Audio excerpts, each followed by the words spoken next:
Uh,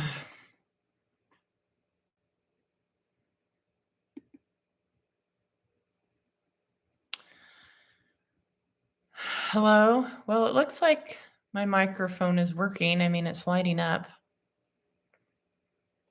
Do you hear me now?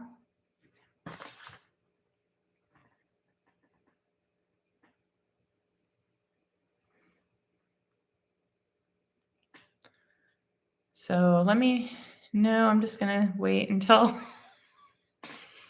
the moderator comes on to tell me if she can hear me now.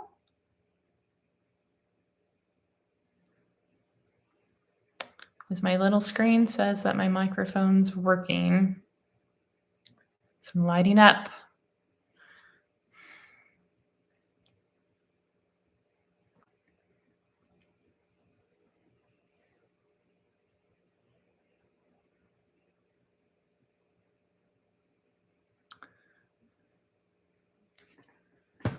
Okay, you can hear me, but there's feedback. Is that right? Can you put it in the YouTube chat, please?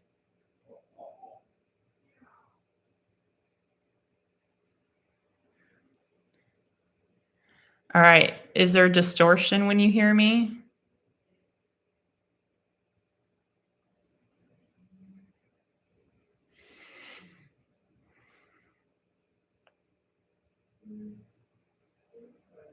Okay. All right. So it's kind of like the olden days of Control Alt Delete my first live. Did not have my sound, and so here's take two. Okay. So today I am putting my systems in place that will actually help me achieve my 2025 money goals. Oh, hi, Emma's joining us. Oh, and she has a friend, Little T. Hi, Little T. Thanks for joining too. So, having goals is different than having resolutions. So, a goal will be something you can measure and something that is attainable and that you can check off a list is a goal. If you can't or don't do that, then it's just an aspiration. So, for example, one of my money goals I'm going to talk about is to try to live off of live without my paycheck and just live on my husband's. And so we can measure and check that off a list if we do that every month. But an aspiration would just be I'm going to try to do better at my grocery shopping and spend less. You can turn that into a goal, but just saying it like that is just an aspiration. So I'm going to start talking about my money goals, and then I will talk about some of my more just money resolutions, aspirations. And then I'm going to talk about my lifestyle goals and then my lifestyle aspirations. So the intent here is that it be a workshop and you can do this along with me. And so you will need some materials. And I just do this all on paper. So you, as I'm describing it, if you're doing a digital version of your goals, then you already know how to do that. So any notebook will do. I, for my planner, use a bullet journal.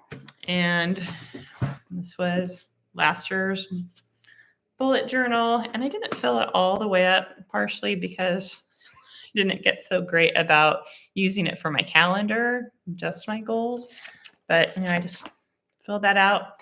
And then I have a new one for this year. And so that serves as my place to capture my to-do list, my calendar, and my goal.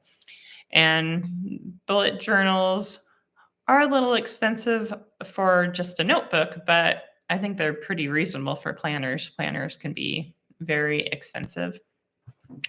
I do have a place for my year to year goals, so like tracking net worth and things. And that notebook, I think I got like at a craft store, like in the $5 bin section. So it definitely doesn't have to be expensive, and it should fit within your budget. Okay.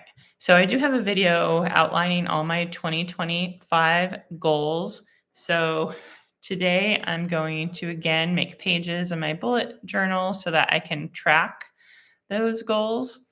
And so the first goal, and this is my big goal, and I have a video about this, is to not spend my paycheck.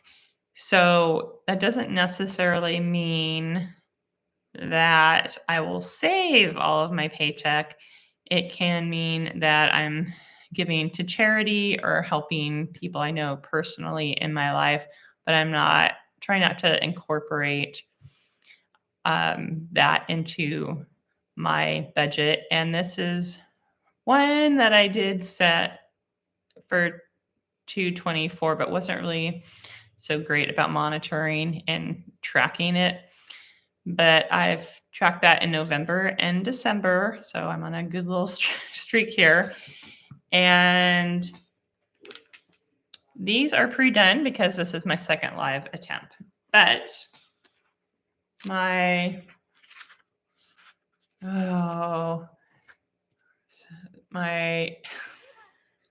reserve 100% of my salary is right here. So it's just a simple, I'll just show you both. It's just a simple grid with a square for each month. And then each month at the end of the month, I'll record the percentage of the salary that I managed to save.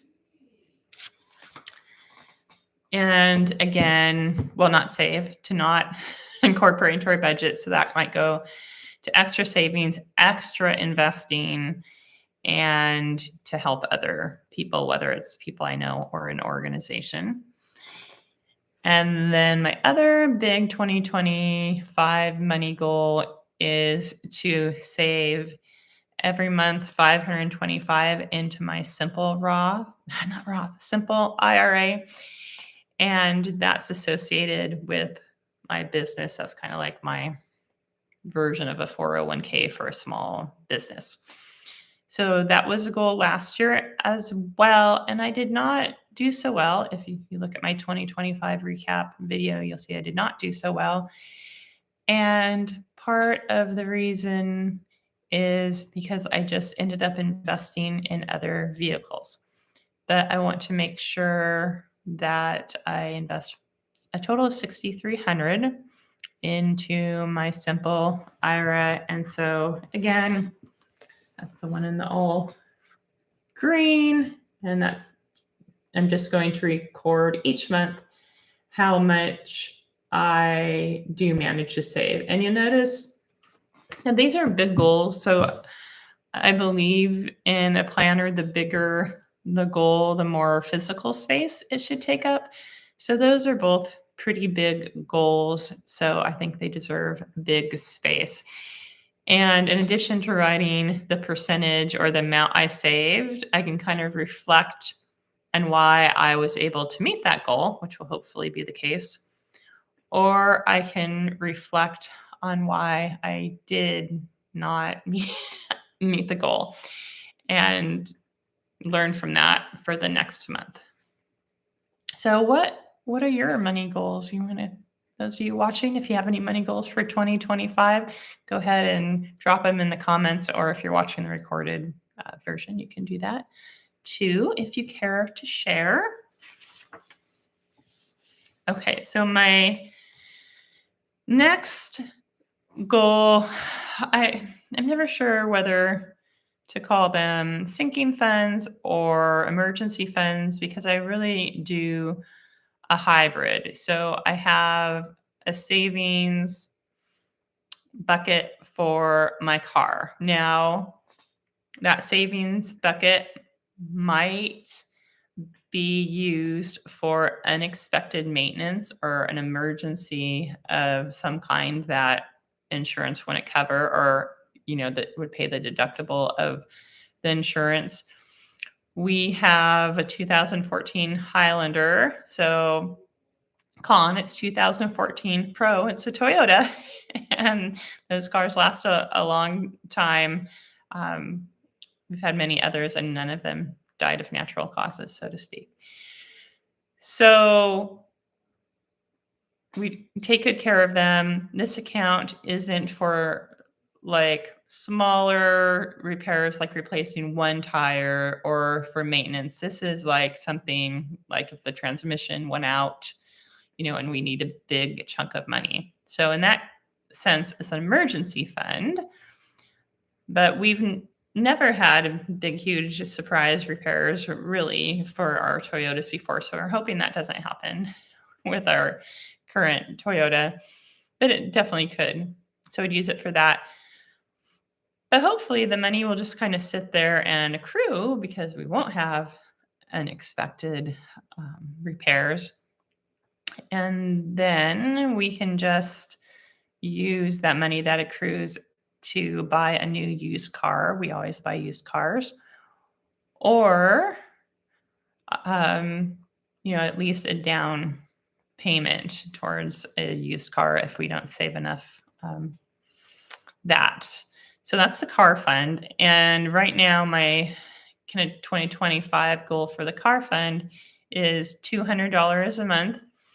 I'm not saying that I'll only be $200 every month, although it probably will be $200 a month until we pay off our car loan.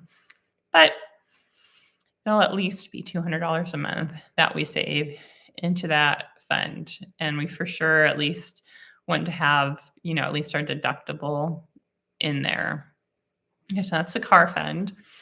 And then the other fund is our house maintenance emergency repair fund. So it could be for an emergency. Now, common big expenses that could be emergencies often would be covered by your homeowner's insurance. So, for example, a tree fell on my roof, and so that's not why we got the whole roof done. But we had to repair a roof with our insurance money there, so we were just out our deductible. And then I'm trying to think of what else could really happen that would be an emergency that wouldn't be covered. I mean, a fire would be covered, a huge plumbing catastrophe that ruined a lot of your house. Much of that would be covered. I'm not an insurance expert. That's just my experience and what I've observed when things happen to friends. So it's hard for me to really think of house emergencies, but probably it would be plumbing. Like we have an older house, so our pipes are good. Like, a lot of people who've had their houses built in the 90s or later where their pipes have burst in their ceiling. It's a big mess. And that hasn't happened to anybody in our neighborhood. We all have houses built the same time. But sometimes I have had a few neighbors where the pipe from the road to the house goes out. And so that would be an emergency we'd have to pay for.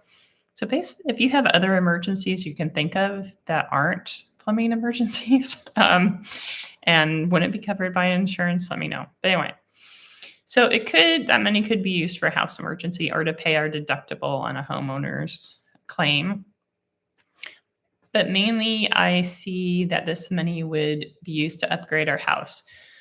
I don't foresee any huge upgrades. We paid cash to remodel our kitchen a couple of years ago, and we just got a new roof summer of 2023, and that's got a 30-year warranty, so we shouldn't have to replace that while we own it. And then we just painted the siding, which painting is an investment and is maintenance beyond just looking good because it protects your siding. And so hopefully we won't have siding issues because we're protecting the siding, and we do have new siding 15 years ago. And now that's preserved with a fresh coat of paint. So no huge remodel plans or anything, but like the floor in our bathroom, we definitely have to replace that because there's holes in some of the linoleum and the rest is just kind of peeling up and not looking that great. And I don't know if we'd replace it with linoleum. I kind of like to replace it with tile. But could do it ourselves. We know how to do things ourselves, but I'm at the point that I'd rather save and have someone else do it really efficiently and quickly. And removing toilets is a pain and everything. So that might be something we use that fund for. And just, oh yeah, you can hear my family maybe. So other things, just, like even just painting, that can get expensive, going out and buying, good paint that's really washable and buying things. So it's just nice to have a little pot of money where you're not affecting your monthly budget so just get ahead of house expenses. And then my bathroom counter has got a little left a candle burning and it melted the counter. So we'll have to replace that before we move. And all these kind of things like you want to fix before you sell. I'd like to actually be able to enjoy them for a while. I always think it's so sad when people do a lot of repairs and then they can't enjoy it, like they repair it to hand on to the next person. So just this fund will just help us upgrade, small upgrades, and just maintain our house. All right, so we got the car savings fund, the house savings fund, and then what my husband and I like to call the Get Busy Living or Get Busy Dying fund. So that's so that we don't just save and hoard all our money and we actually enjoy our lives from time to time. I mean, I like my life every day. I enjoy it every day, but have some fun. What good is money if you can't use it to improve your life? So mainly for us, that will be like saving for vacations. So this is like maybe kind of yearly vacations, like visit family that we have to fly to, that sort of thing, or rent a house on a lake, that sort of thing. Or if there were big tickets that came up that we wanted to go to concert or something or a sporting event, that would be my husband, but we would have that money all ready to go. So anyway, we like to that Get Busy Living, Get Busy Dying. That's from the Shawshank Redemption. That's a line from there. And I know we just like to call it to remind us rather than just a fun account or travel account. That's what we call it. Okay. So that's going to be on the side right here. I'm going to fill that in. And this one, it's just kind of like a check off. It's not, there's not really like an end goal to meet. It's just like, I'm going to do this every month. And it's not as aspirational to me. It just feels kind of like a necessary thing to do to be a responsible adult. So I consider it like a smaller goal than I do the living off one paycheck or the saving all that money into my IRA. So I have them all on one page and I'll just check them off. So again, I like to make things colorful. So we're going to fill that in. So if you have a goal, you're filling in your notebook, we'll do it together. All right. And I'm just going to leave you like this. All right.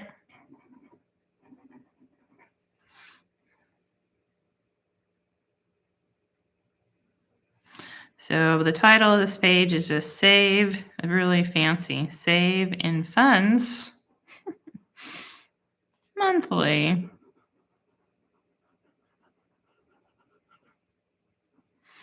Okay. I'm going to do this in blue and yellow. All right. So we've got the car, the house. And instead of writing it out, I'm just going to call it our GBL account, Get Busy Living account. All right. That's my header. And then down the side, I'm just going to do a month.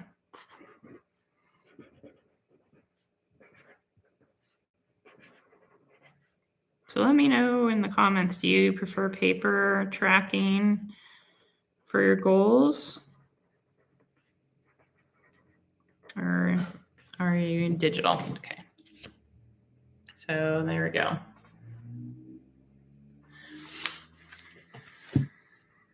And then I'm just going to switch my blue color, I think.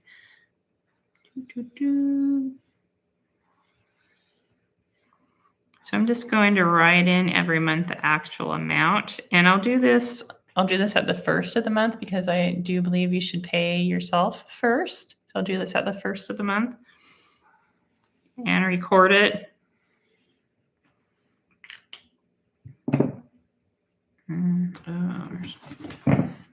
Yellow and blue. It's probably some sport team has yellow and oh, see, I messed up, but that's okay.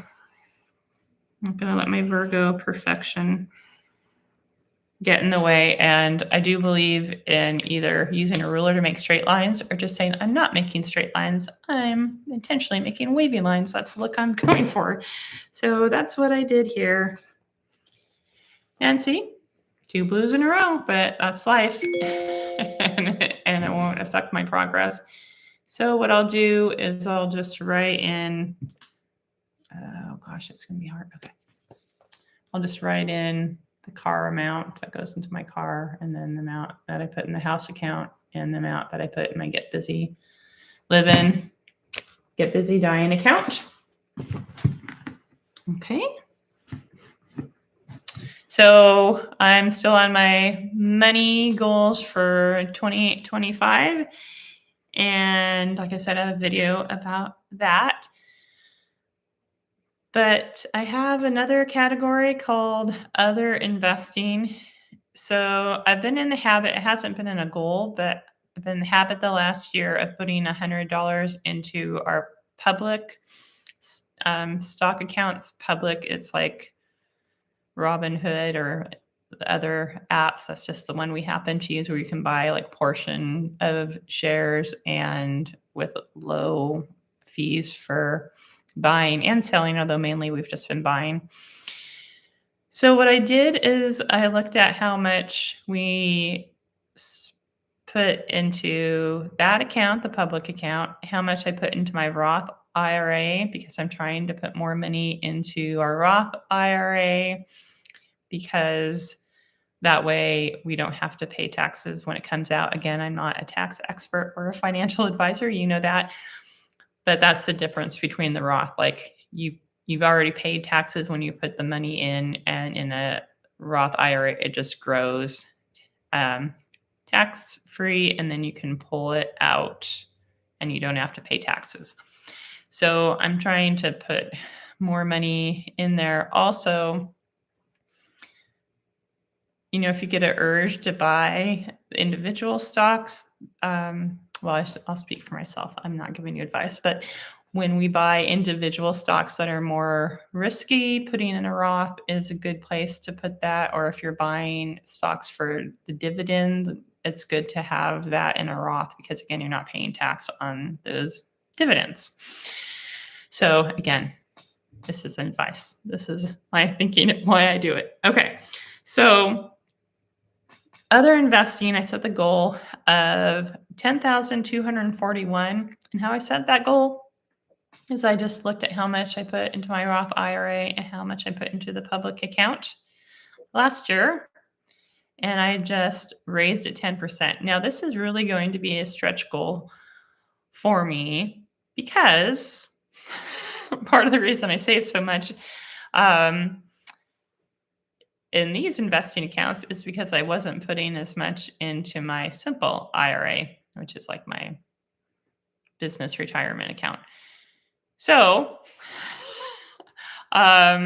it's going to be hard to reach my simple IRA goal and to also be able to put not only as much I invested last year, but 10% above that. But anyway, that's the goal. And so I'm just making a simple page, my heading will be other investing. So if you're working on a goal, you can do this with me, or you can, drink your coffee, chat with me, say hi. If you say hi in the comments, that would be great. See, Emma and Little T are still watching. They've been here the whole time, so thank you for that.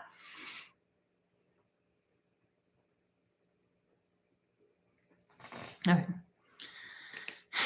So other investing, I'm writing on the top, and then just as a reminder of what I'm counting as other investing, because,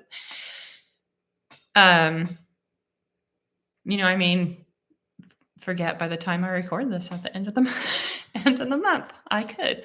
So, or I could get out of habits of doing this and skip a month and have to go back and record. So it's nice to have a reminder of what other investing means. And to me, that means our public account,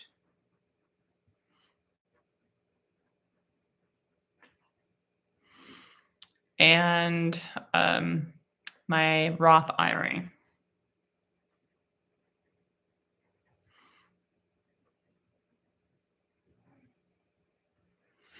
So there is other investing I do. So this investing is for my husband and me to retire from, or maybe, do something else with if the stock market does really well. It's been doing well lately. And in our brokerage account, maybe pull some of that out for something else at some point. But basically, it's for retirement. And I do other investing. I have a new grandchild, so we did set up an educational savings account for her, and the type is going to escape my memory right now, but it's the type that you can use for private school as well as college, like private school K through 12. So that to me is a high priority goal. So I'm not even making a page for it, because to me, that's like paying my insurance bill every month. That's just going to happen every month, no matter what. So I don't have to track it, but it will go on my aspirations and resolutions. But right now we're doing money goals, and we'll get to resolutions and aspirations. Okay.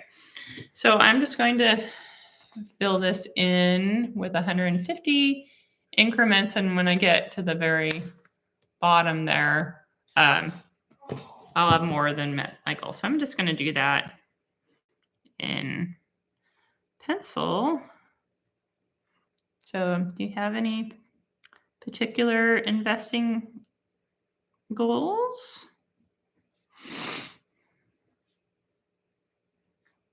And this other investing is a brand new goal for 2025. Also, the having particular goals for the saving funds. I've been doing that for a few months, but I never wrote it as a goal. For me, writing down and making these charts, just the act of doing it is really powerful. And sometimes I get behind on my recording. It's one of my resolutions not to get behind on my recording of meeting my goals, but sometimes I do. But I still am doing the action. So everyone's different. Sometimes they need to look at the written goal and the charts often and have them in front of them to inspire them to do it. But for me, the process of writing all this down really gets it into my brain and my heart. And that's what's necessary for me. But I do, at the end of the month, I always look at how I did on my budget. So it's a natural time to mark these trackers off. So hopefully that'll happen. All right, I see we have another viewer at this moment besides Emma. So hello to you. Don't want to say hello back. I completely understand, but I'm glad you're here. And I'm sorry the first live stream did not work out. The sound wasn't working. I tried everything. I've done these before, not for this channel, but I've done, these before and haven't had trouble. So we just had to quit and start over, and then it worked for reasons I don't know, but that makes it kind of annoying when you've scheduled your link and everything. People are less likely to find you, but I'm glad you found me. Okay, so just filled in the 150, and I don't think I'm going to take the time to fill in all these boxes right now. Maybe I will later, but I'm going to fill in the halfway point. So 1, 2, 3. So I'm going to highlight that because this isn't one that I'm saying I'll do 150 every month. Probably we'll do at least 100 every month, but as bonus money comes in, unexpected money, some of that will go in here, and we'll talk about my money goals soon. All right. So anyway, that page is just going to be really simple, but it'll become colorful as I color in all those $150 marks. All right. My next goal is to do 2 no spend months. So that term, no spend month, means a lot of things to a lot of different people. I don't get my whole family to do a no spend month. These are just personal no spend months for me. So my husband makes his own goals.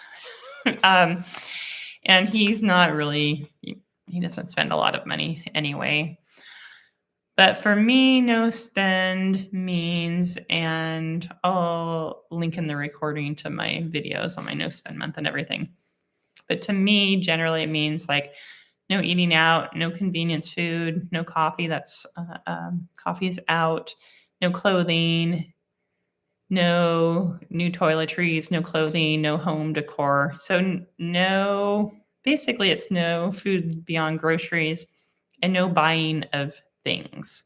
Now, this is a little easier for me because my children are all adults. I have 2 at home. They all have their own money and their own budget. So I'm not buying them clothing anymore. It's just the things I need for myself. So that makes it a little easier to do. But that's what I consider a no spend month for me, although I'm still obviously buying groceries and paying the bills. So I plan on doing one in February.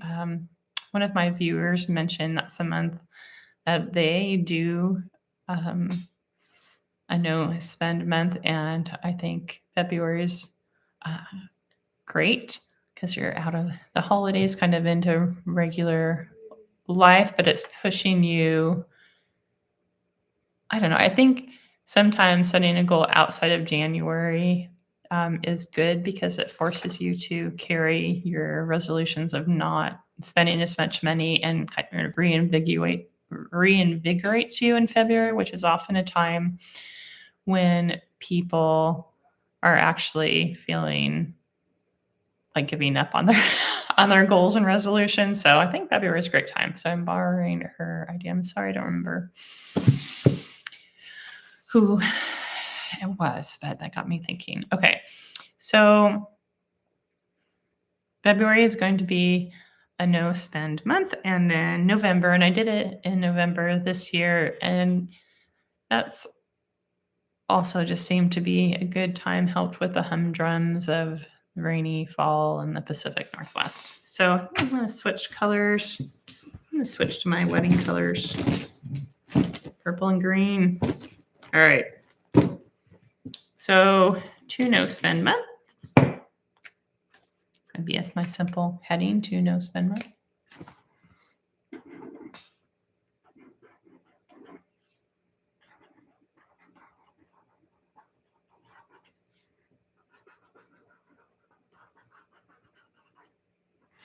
Okay, one in February.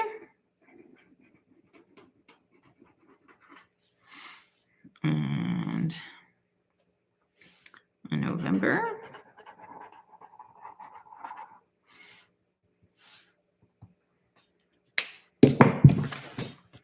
Okay, so 2 no spend months. And then I'm also going to have a section that says what I'm not spending money on. So I'm going to write don't spend money on. I'm going to do it this way.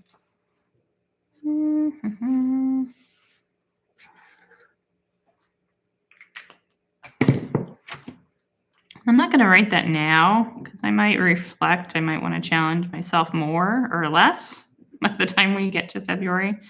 I'm just going to leave a section for don't spend money on.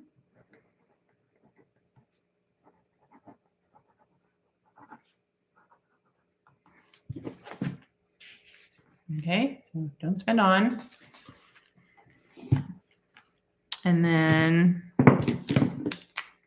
at the end of the month,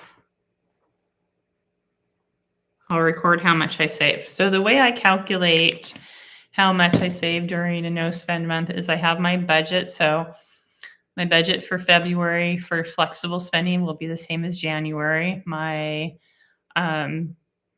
budget for Julie's guilt-free spending will be the same as it was in January. And then my plan is not to spend any of it. So then I'll record how much of that I saved. And then also in groceries, because I'm not buying convenience food or eating out in February, my grocery budget will be lower. Okay, so at the end of that month, I will record how much I saved. And in November, I saved $1,100, which was pretty cool. And this would be, actually, I think I will do it like what am I going to use that money for? So some of us, this is going to be to pay off debt, which in the past has been a high priority. It's still a high priority. I've just gotten out of debt and then got into debt again with the car loan, which is when a tree fell in my car, same time it fell in my house. But whatever your motivation, I think it's good to write down. So my motivation is to retire at age 56. So I'm going to write retire at age 56. I'll write that along the margin there. Okay. All right. This next goal is a stretch goal as well. And that is my husband and I have 2 big ticket items, someday big ticket items that we would like to spend money on. And one is he would like to replace his fishing boat. And so it's a little John boat, and he will sell his current boat to buy that boat. And my big goal is a trip to Asia. And one thing I'm finding, I don't know, I never flew anywhere really far away. So maybe I always felt this way, or maybe it's because I'm getting older. But I did go to Latvia 2 summers ago, and that first leg of the 10-hour flight was really brutal. Like, I think past 5 hours on a plane is hard for me. So when we do go to Asia, we want to fly first class, which I know will be very, very expensive. That's why it's a big stretch goal, and that's why it's going to take several years to save for it. And my husband also wants to go on that trip. So we have got the boat and Asia fund, and my goal is to put $550 a month in that account. Oh, hi, we have a new viewer joining us in addition to Emma. So if you want to say hi, I'd love that. But so my goal is $550 a month. Oh, 2 new viewers, welcome. So I'm calling that the boat/Asia fund. And what will happen is we'll replace the boat first and then we'll work on Asia, but it's going into the same account. I don't just have this in a savings account, I have it in a brokerage account with a money market fund so it can earn a little bit more and get dividends reinvesting in that so we can save a little faster for that. So anyway, the boat Asia fund, I feel like I should write boat in blue. No, we're going to stick with the theme. So that is my fancy title, Boat Asia Fund, and the goal is $550 a month. So what big goals are you saving for? And even if you're still like getting out of debt, I think it's nice to write down those big goals, even if you can't contribute, just so they're on your radar. Because part of what motivated me to get out of debt is once I was out of debt, I could set these new goals that were more fun than paying off, student loans and things. So $550 a month. And then I'm going to run myself in the bottom that'll go in our brokerage account. That's where I am saving that.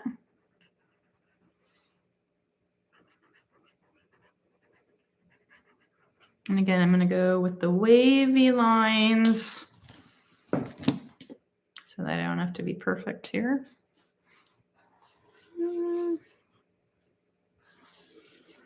And then every month, I'll record the actual amount that I save into that account.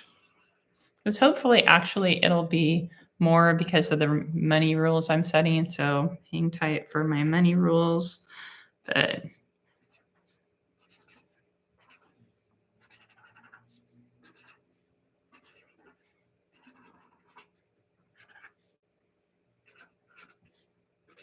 this is more fun doing this with you. I usually do this on New Year's Day alone. So thanks for joining me. Hopefully you get some ideas. So I'll just record how much I actually put in each month. So I'll be checking in there on January 31st. Okay. So just for those of you who are just joining, I'm just going to review so far. So my goals are reserve 100% of my salary. So some of that will be increased giving and some of it will be invest in saving. It just won't go into my actual budget. And then save $6,300 in my simple IRA. So the better I do, and there's a correlation here, the less I work my paycheck into our budget, the more I'll be saving, obviously.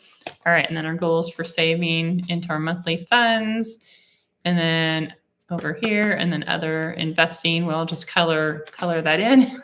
So that'll become more bright and cheerful the better I do. And this one, that's just kind of, I consider responsible adulting. I'll just write in the amount that I actually put in. My plan really then is to just put in those amounts that I mentioned in my monthly goals and not any extra. But my our boat/Asia fund, I hope to put in extra. Okay, now I'm going to write my money rules for 2025, which I just made a money rule video, and I've changed my money rules already for 2025. So I'm just going to do a heading money rules. Now, sometimes I might go back. Today, I'm just kind of making all my pages. I might go back and try to make these a little fancier. Maybe I do have stickers people have given me and washi tape. So I might do that. So money rules, 2025. I am going to, since these are written out, pencil it in and go over because I don't really like to cross things out because these are pages I'll be looking at from time to time. So these are the money rules I'm going to live with. And the first money rule I think everyone should have is what to do with expected money. And I say mine, but of course I share this with my husband. Okay, so what to do? No, I don't. Actually, I'm not going to write these all out and go over in pencil. I just changed my mind. I'm just going to write it with pen. Okay. So what to do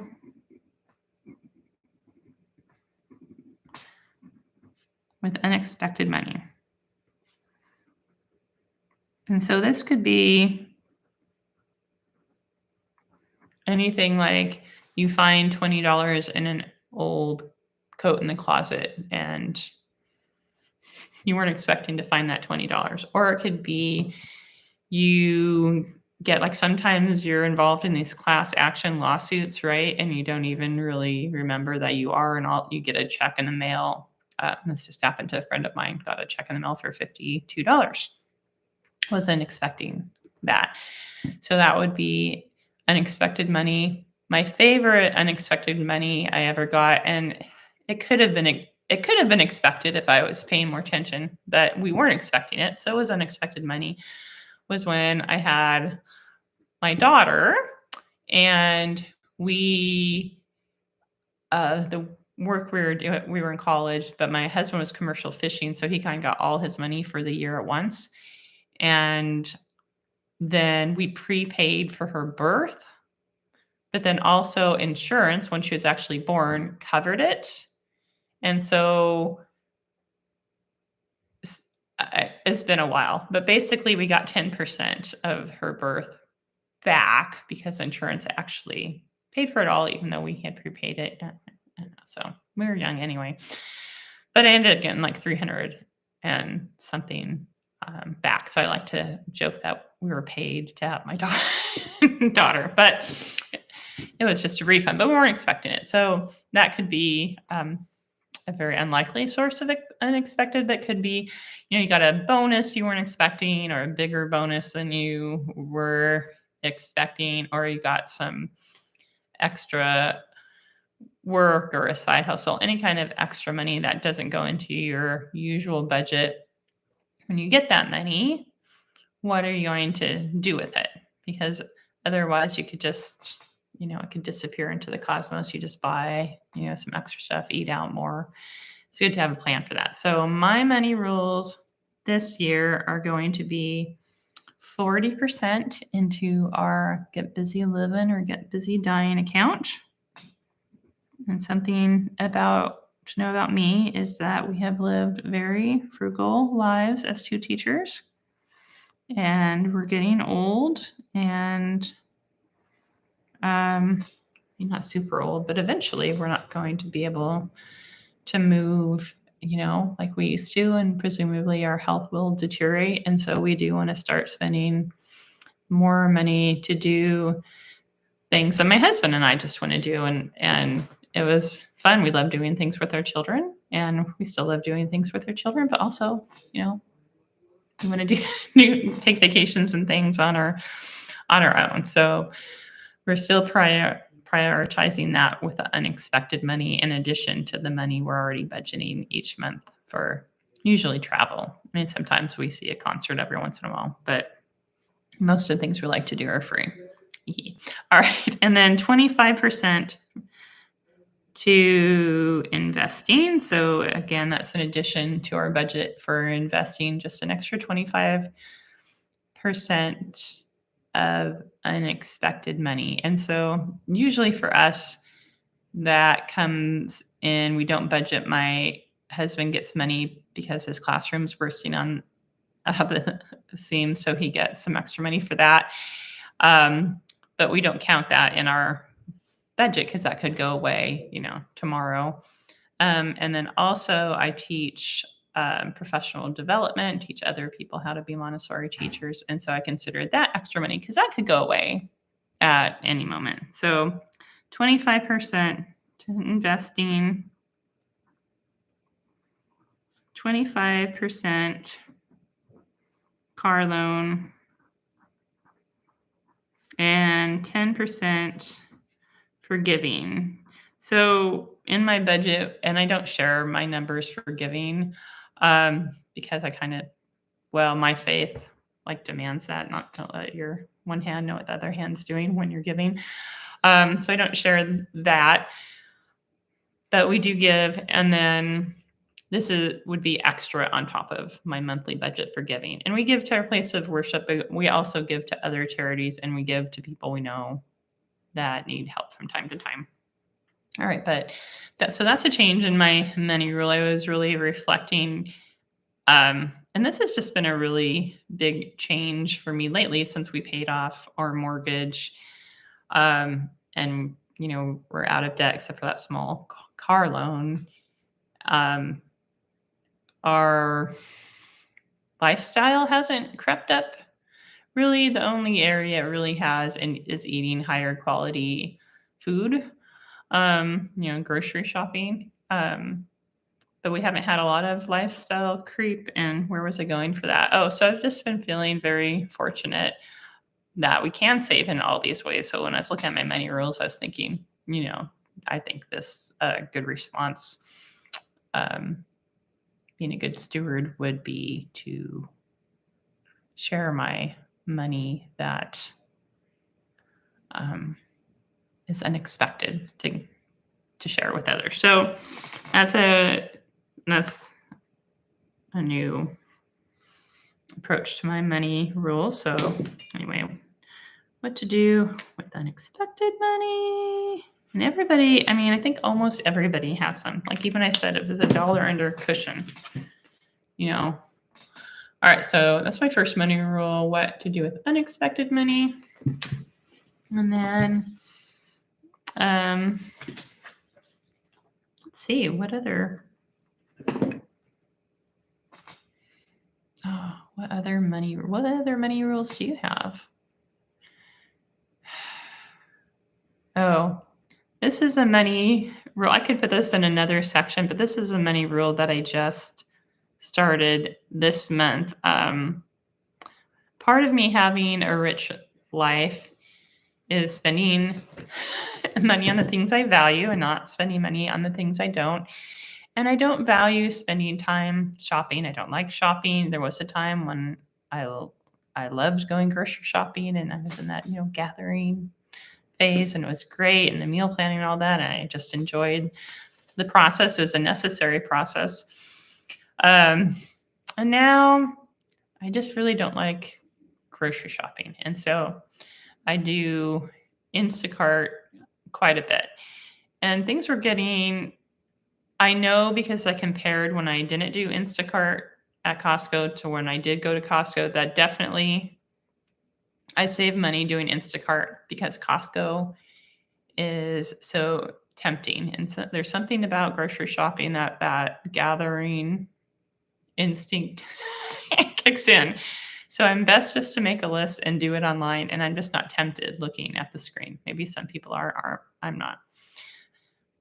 But still, I was spending more at Costco. Now, so I set a goal of only $300 per order, and that's about once a week. And generally, that is feeding myself, my husband, and my 2 sons. But they buy a lot of their own food as well. But I'm also feeding my childcare students and my staff of the childcare during the day. So I'm feeding, 5-ish adults and 8 children. So and then I pay myself back based on from the childcare business. I do pay the family budget back, and that's based on how much the IRS says those meals I'm feeding the children are worth. So I pay myself back because I deduct that from my taxes. Anyway, so I'm gonna set the rule of $300 or less at Costco each month. And I know some of you are thinking I know some of you don't even spend that in a month and you're feeding multiple people. But again, I'm feeding a lot of people, and groceries is the area where I'm buying, organic, or at least on the clean 15 list. All right, so no more.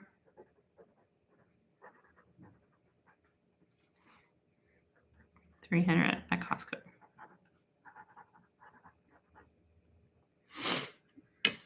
Okay.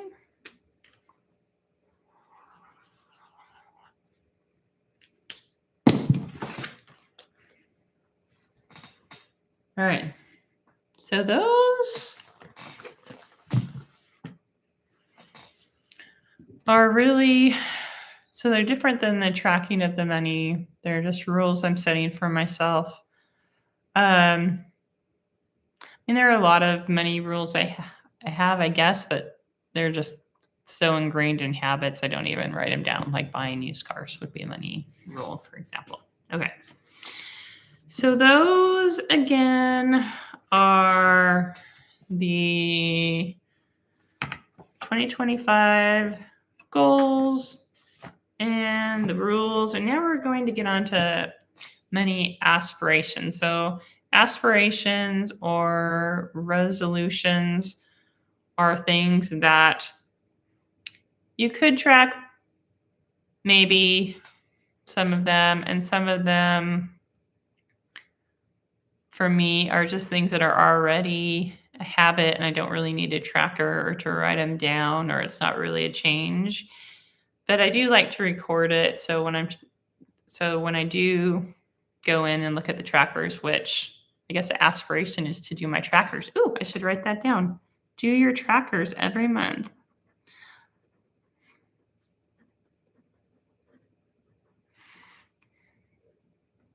I'm in a pretty good habit of tracking my net worth every month, which I don't have a goal for that because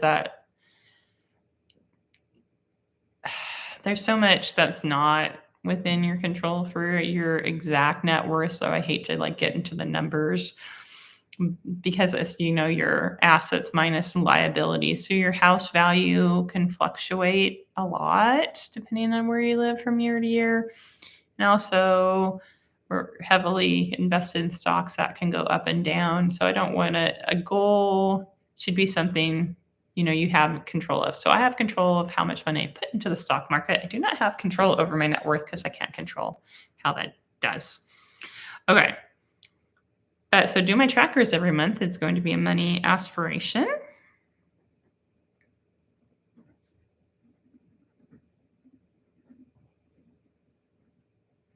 Or some people would call them resolutions, but again, different than a goal. All right. But one, this is just a habit, but I'd like to write it down. And that is how much I'm going to pay myself every month, which I'm not going to share that exact month, but an amount with you. But what happens when you own your own business, oftentimes, and I've heard this from people with big businesses, I have a little Montessori toddler community, but is that they think of their employees first, they think of their customers second, or maybe the customers first, employees second. I think of my employees first because if they're not happy, my customers certainly aren't going to be happy. And then I think of themselves, get the leftovers. But I work really hard in an industry that does not pay very well. I know childcare tuition costs a lot, but that doesn't mean it pays very well. So I've just committed to myself that I'm going to pay myself not a great salary, but at least the amount I'd make if I went and worked for someone else, and then a little bit more because I'm running the business too.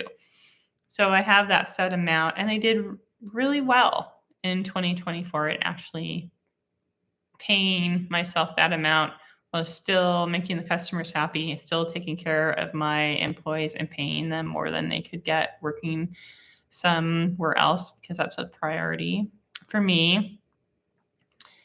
And that just means you have to charge enough. So if you're running a small business and you're not paying yourself fairly, that probably means you just have to charge more. And if your service is worth it, then that won't be a problem. So anyway, one of my many aspirations resolutions is to continue paying myself. I'm not going to share the exact month, but I'm a Montessori toddler teacher. You can imagine it's not a whole lot, but so pay myself that amount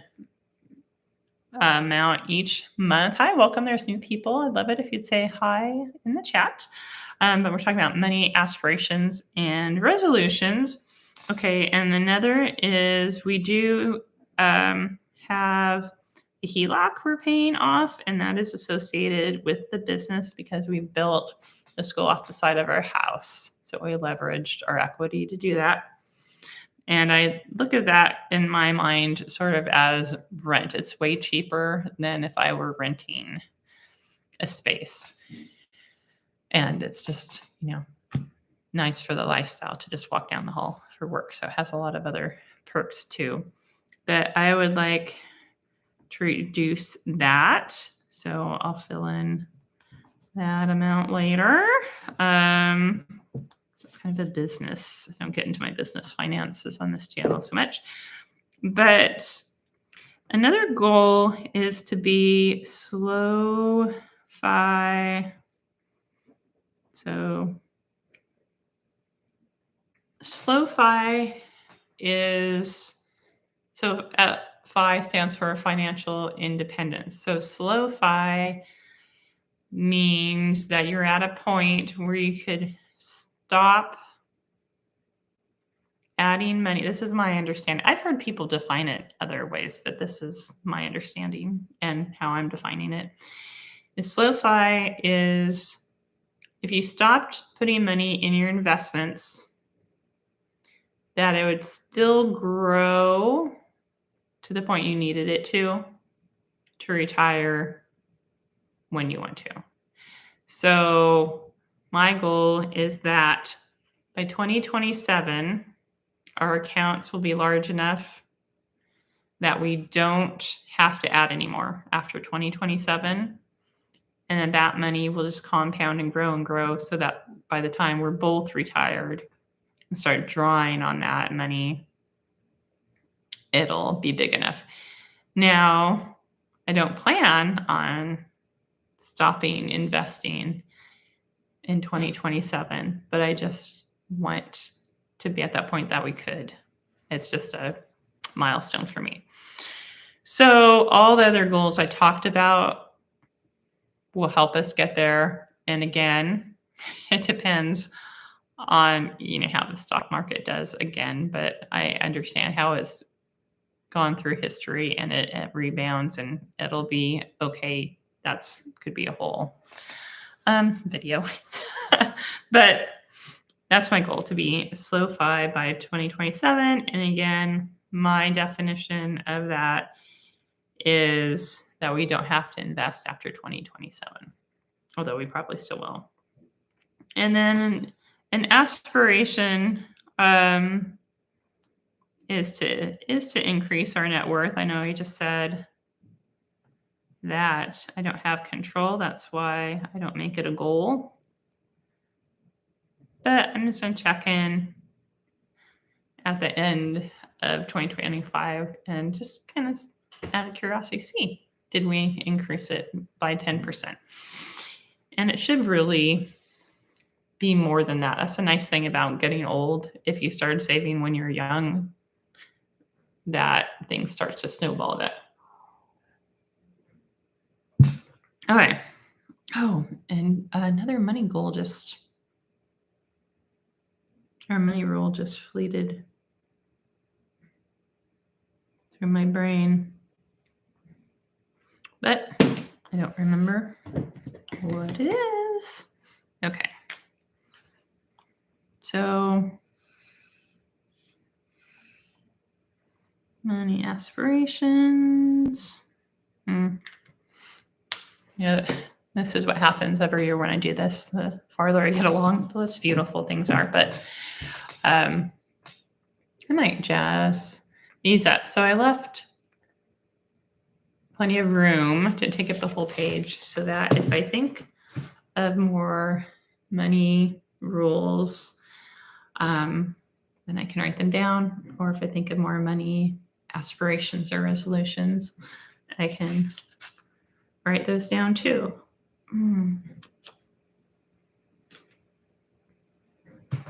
Okay.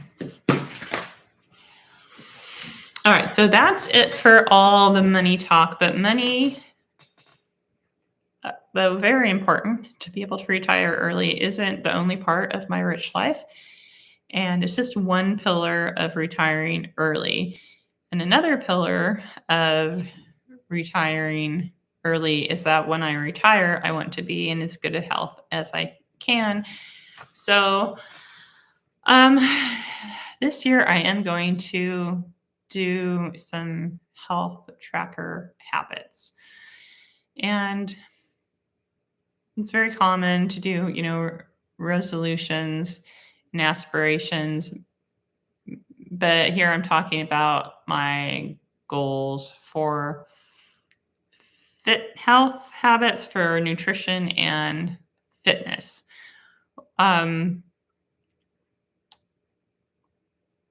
So my tracker is going to have health habits. There's a whole lot of health habits, but here I'm focusing on nutrition and fitness. So I'll get this page set up.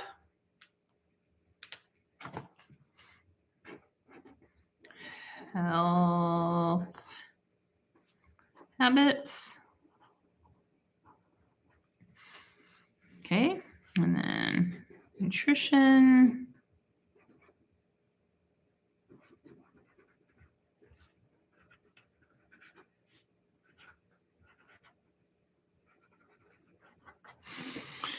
And so I've never done, I've done weight loss.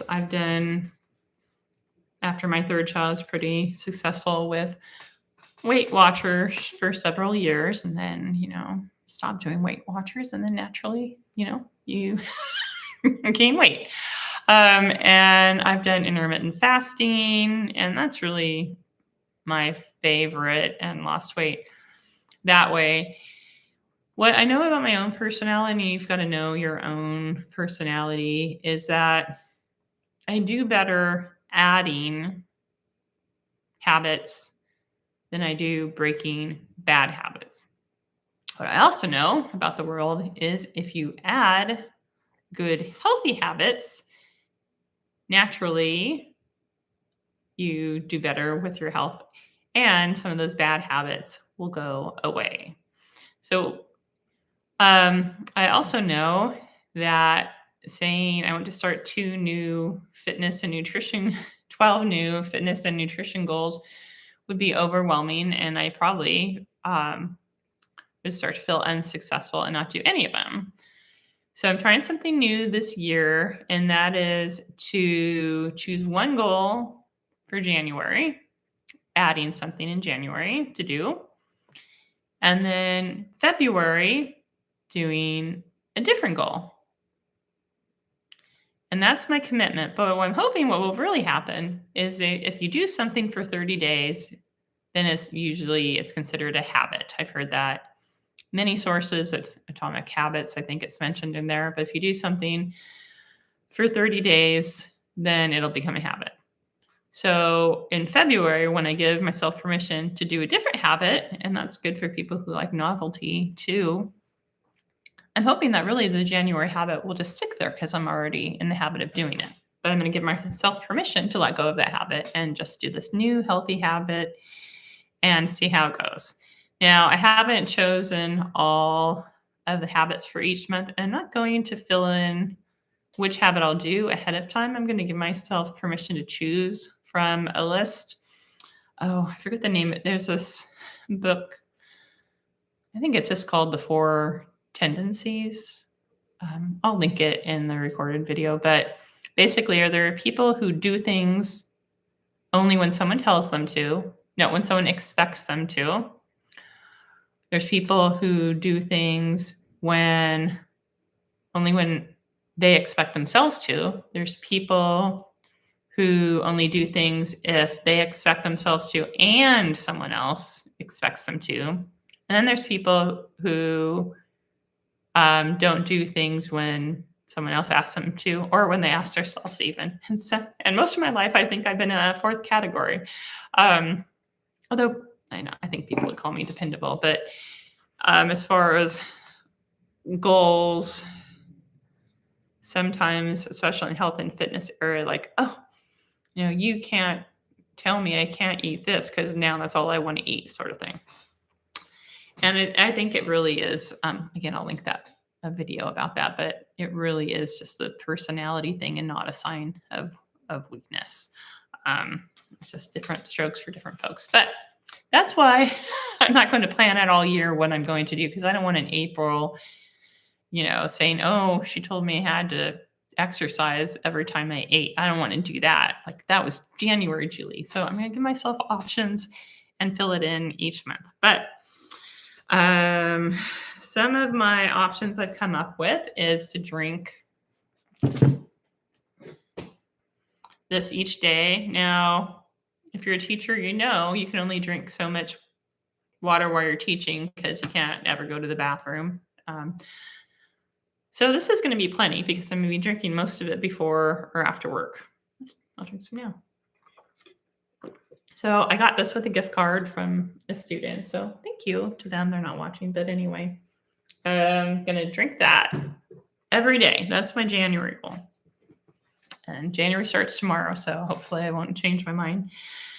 But so to drink the water every day. And so, hydration is important for your cells, for your muscles. It's important for everything. Everybody knows that. Why I don't already do it, I don't know. But that's my goal. But that will have other health benefits because I'll be full. I won't mistake dehydration cues for hunger cues, for example. So that's water. Another goal for some future month will be to move for 10 minutes. And that could just be marching in place. It could be dancing. It could be going for a walk, but 10 minutes after every meal. So that'll be a goal some month. And then there's this book called The Glucose Goddess. One thing I really want to be aware of is not becoming insulin resistant, because even if that doesn't lead to diabetes, insulin resistance will, lead to continued weight gain. So in The Glucose Goddess, the author talks about different things like the order you eat your food so you don't get glucose spikes. But also if you're having just snacks in between meals, to always have a fat or a protein. I'm summarizing all this. I'm not a nutritionist, you know that already. But so that you're not eating carbs alone.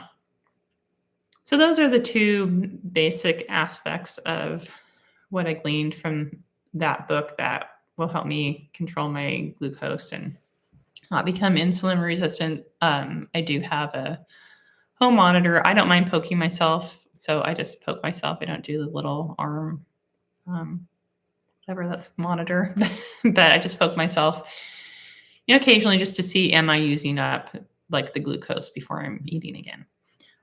So I'll do that 1 month, and then another month, I'll make sure I eat 7 fruit and vegetables every day, 7 servings. I think I'm pretty close to that. Mainly that's because I serve my students healthy food and I'm eating healthy food with them. I like fruits and vegetables. I just need to get a system so it makes it just as easy to eat a fruit and vegetable as it does anything else. So that'll be a goal. And then another goal is to only have refined sugar on Sunday. Sunday is supposed to be a celebration day anyway, but not, and I don't mean any, basically desserts. Don't eat desserts except for on Sunday. There still might be, will be like sugar and other food like bread and things that I might eat. So that's only 6. So maybe I'll rotate those, or maybe I'll think of other health habits to do, like stretching or something. But and I don't know if I'll do a daily tracker of this or whether I'll just journal about how it went. We'll see. I'm not really good with daily trackers. I'm better with monthly recaps. So, but we'll see how this goes. I'm just going to make a square for each month. Again, I'm making them kind of wavy intentionally.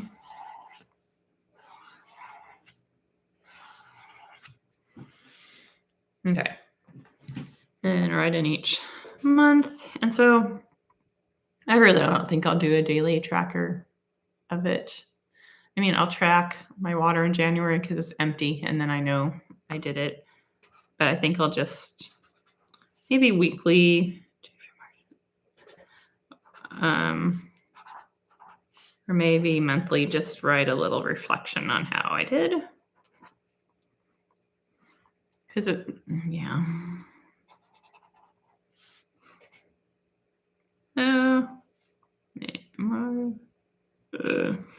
January, March, April, May, June, July, August. Oh. September. Oh. Put a little September, October. All right, so I had a little stake. Oh, I just realized I did not do all my money goals because I didn't talk about the car loan. Okay, well, I'll do that. But anyway, those are my health habits. My first one, I'll go ahead and write that in, will be H2O. So that's my January goal. Let me know if you have healthy habit goals. Okay. All right.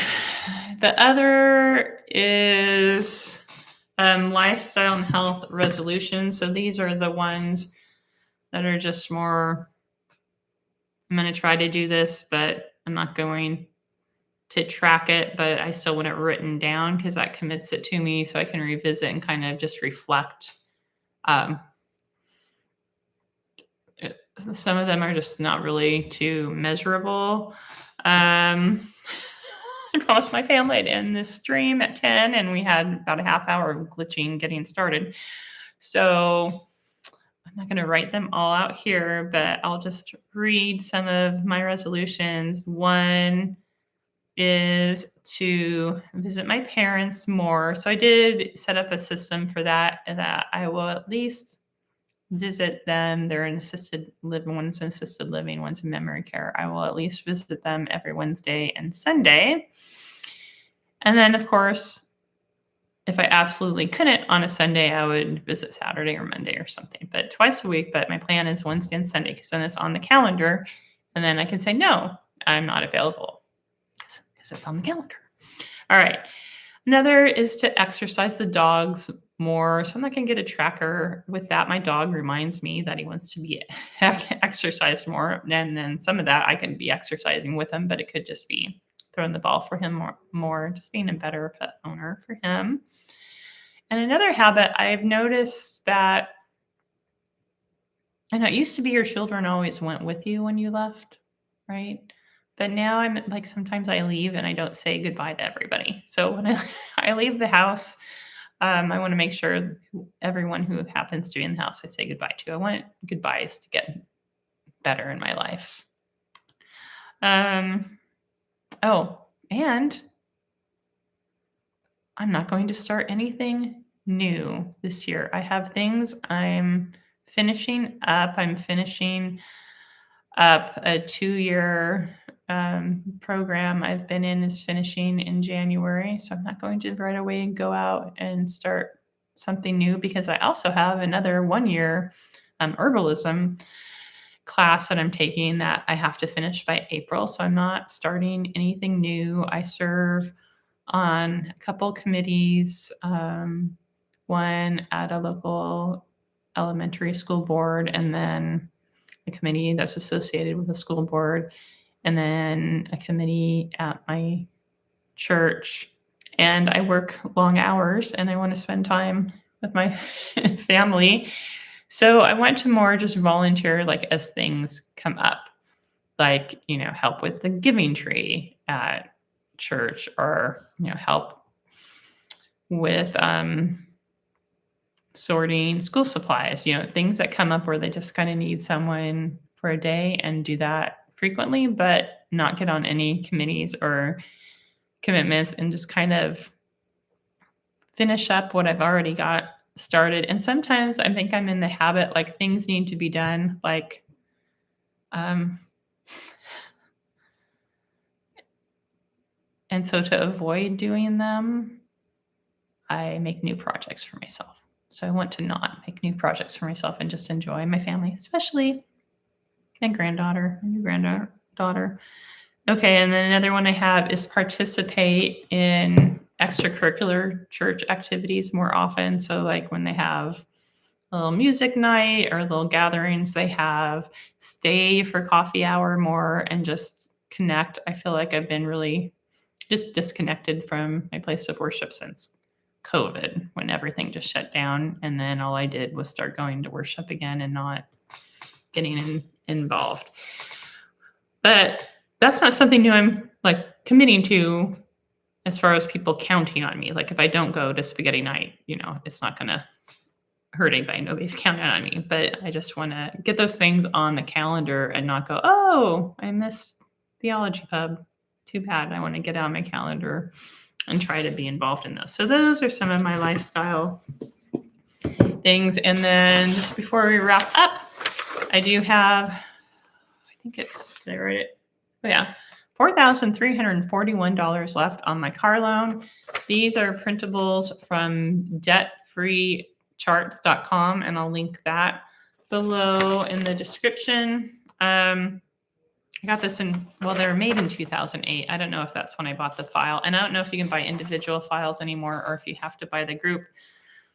But I use these for getting out of debt, and I used to use them. Well, I have one for tracking our net worth, and then I've used them for different savings accounts, although I'm doing that in my bullet journal now. But anyway, this is what I'll use to track a car loan, and then we'll just color that in. And my goal is to be done by the end of the year, but I really would love to get it paid off by June, but we'll see. Okay, well, thanks for joining me in my first live, and thanks for watching it if you're watching the recording, and do let me know what your goals are so I can cheer you on in making them. All right, and take care and have a very happy New Year's. Thanks for watching.